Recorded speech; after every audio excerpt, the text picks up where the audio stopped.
तो अब हम यहाँ पर सारा समराइज़ कर लेते हैं अब तक हमने क्या पढ़ा। देखिए सिम्टम्स तो वही बच्चों वाले हैं, पोलीलिप्स है, पोलीयूरिया, पोलीफेजिया। ओके, टाइप 1 टाइप 2 थे जो हमने कहा था बाय बर्थ हो गए या फिर यंग में हो गए, लेसन 30 ईयर्स में टाइप 1 होती है। टाइप 2 में हमने पूरा मैकेनिज्म बता दिया क्यों होता है।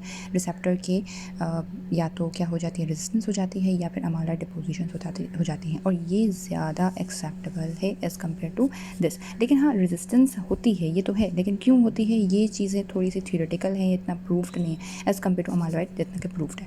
ठीक होगी बात, ये हमने पूरा पढ़ा कि क्यों होती है। TNF अल्फा सिंथेज ज़्यादा एक्टिवेट होने लगता है, जितना एक्टिवेट ज़्यादा होगा उतनी फोस्फोराइलेशन बढ़ने लगती है और जिसकी वजह से क्या होता है, पेशेंट को बहरहाल रेजिस्टेंस हो जाती है। और आपके पास जो इस तरह से सेरिन, थ्योलिन, टायरोसिन काइनेज जो होता है उसकी भी फोस्फोराइलेशन हो जाती है। कौन करवाने वाला होता है, फ्री फैटी एसिड्स होती हैं जो कि क्या करती हैं, फिर रेजिस्टेंस क्रिएट करती हैं। Because phosphorylation is the major step to be activated ताकि रेजिस्टेंस ना हो और रिसेप्टर अपना काम कर सके और इंसुलिन फिर अपना फंक्शन कर सके। और ये इंसुलिन रिसेप्टर्स होते कहाँ हैं, सॉरी, ये हमारे पास होते हैं, एक तो लिवर में होते हैं, दूसरे एडिपोज टिश्यूज़ में होते हैं और तीसरे हमारे पास स्केलेटल मसल्स में होते हैं। ओके होगी बात।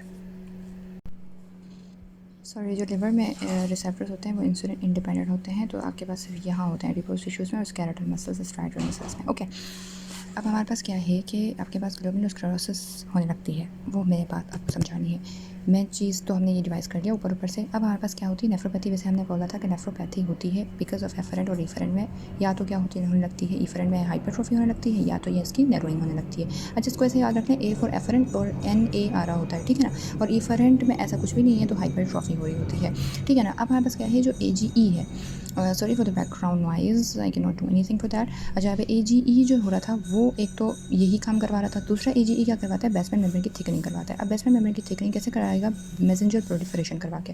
ओके, अब ये अल्टीमेटली क्या हो जाएगी, ग्लोमेरुलोस्क्लेरोसिस हो जाएगी।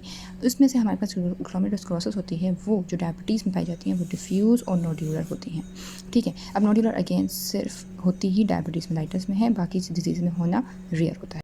मैं बहुत प्रिसाइज करके बताऊंगी कि बस डिफ्यूज़ में ही होता है कि आपके पास कोलेजन 4 की डिपोजिट्स होने लगती हैं साथ साथ, ठीक है ना इसमें। लेकिन नोड्यूलर में ना कोलेजन 4 की डिपोजिशन नहीं होती, इसमें क्या होता है कि नोड्यूल्स बनने लगते हैं। उसका नाम ही बता रहा है कि इसमें नोड्यूल्स बनने लगते हैं और ऑफ कोर्स बनाने वाले कौन है, IgE है, ठीक है। नोड्यूल्स बनने लगते हैं कहाँ पर बनेंगे, पेरीफ्री में, पेरीफ्री ऑफ ग्लोमेरुलाई में, ठीक है ना। ग्लोमेरुलस के पेरीफ्री में, ग्लोमेरुलाई के अंदर जो मेसेंजियम है क्योंकि उसी की प्रोलिफरेशन हो रही है ना, उसी की पेरीफ्री में क्या बनेंगे, नोड्यूल्स बनने लगेंगे। ओके होगी बात। तो अब बहरहाल ये दोनों मिलकर क्या बना रहे हैं, फाइब्रोसिस करवाएंगे या फिर स्कारिंग करवाएंगे और पेशेंट को क्या हो जाएगी, ग्लोमेरुलोस्क्लेरोसिस इसी तरह की हो गई कि पेशेंट की किडनीज जो हैं काम की नहीं रही, ठीक है ना। पूरी किडनी जो होगी वो एंटायरली क्या हो जाएगी, स्क्लेरोसिस वगैरह हो जाएगी। अच्छा, अब एक और चीज़ नोड्यूलर के अंदर मैं आपको बताऊंगी